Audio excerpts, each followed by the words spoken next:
আরে ও স্বপ্নাদি, কি ব্যাপার বলুন তো? মাস শেষ হতে চললো, আপনার এই মাসের ভাড়াটা এখনো দেননি। ঘর ফর কি দখল ফখল করে নেওয়ার ইচ্ছা আছে নাকি আপনাদের? কেন দাদা, আপনাকে ভাই ভাড়াটা দেয়নি? আমি তো ভাড়া দিয়ে গেছিলাম। আপনার ভাই ভাড়া? কোনো ভাড়া ফাড়া দেয়নি।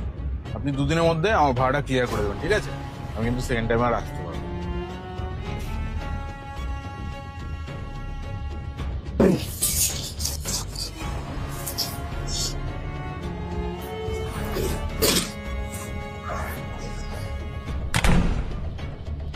সুমিত, তোকে যে যাওয়ার সময় বাড়ি ভাড়াটা দিয়ে গেলাম, তুই বাড়ি ভাড়াটা দিসনি?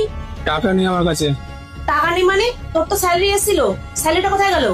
ওই টাকাতে আমি নতুন ফোন কিনবো। তোর কি মাথাটা নষ্ট হয়ে গেছে? এর আগের বছর তো তুই 1 লাখ টাকা দিয়ে নতুন ফোন কিনেছিলি।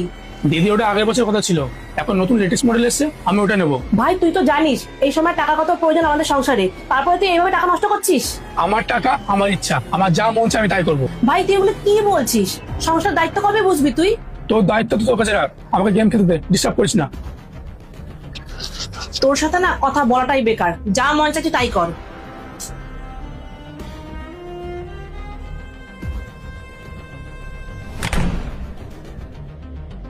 সুমিত, আবার কি হলো? সারা বেসিনটা এঁঠো বাসনে পড়ে রয়েছে, আমার এখন খিদে পেয়েছে, আমি খাবার কি করে বানাবো? খিদে লেগেছে যখন অর্ডার করে না, যখন দেখে তখন চিল্লা মিল্লি চেঁচামেচি।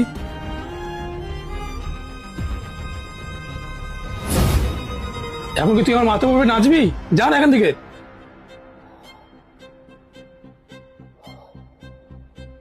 ম্যাডাম, ম্যাডাম আপনার অর্ডার। সারাদিন তো ঘরে বসেই থাকিস, কোনো কাজ করিস না। আমার তো দুটো হাত, আমি বাসন মাজছি, গিয়ে দরজা তো খুলতে পারিস। এই বাইরে 2 মিনিট বসবো শান্তিতে, আর কোনো উপায় নেই। এই যে দাদা, আপনার অর্ডার 300 টাকা হয়েছে। নে ধর। দাদা ওই নে ধর, আর ধর এনে।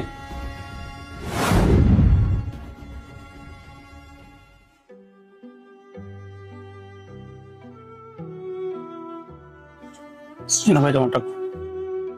সরি ভাই, আমার ব্যবহারে না কিছু মনে করো না। কি বলতো, আমি তোমাকে প্রথমে না বুঝতে পারিনি। কোনো ব্যাপার না দাদা। আচ্ছা, তোমার এটা কি করে হলো? আমার 2 বছর আগে অ্যাক্সিডেন্টে এই হাতটা চলে গেছে। তোমার এই অবস্থায় কাজ করতে কোনো সমস্যা হয় না? প্রথম প্রথম সমস্যা হতো, কিন্তু এখন অভ্যেস হয়ে গেছে। এই জবটা পেতে তোমার কোনো অসুবিধা হয়নি? কি বলছেন দাদা, মানুষের তো হাত পা থাকা সত্ত্বেও ঠিকঠাক করে চাকরি পায় না। আর আমার তো প্রথম প্রথম চাকরি খুঁজতে তো আমার খুব সমস্যা হয়েছিল, কিন্তু তারপরে একদিন আমার ছোটবেলার এক বন্ধু, তার চেনা পরিচিতর মধ্যেই একটা রেস্টুরেন্ট ছিল, সেই রেস্টুরেন্টে আমার এই ডেলিভারি কাজটা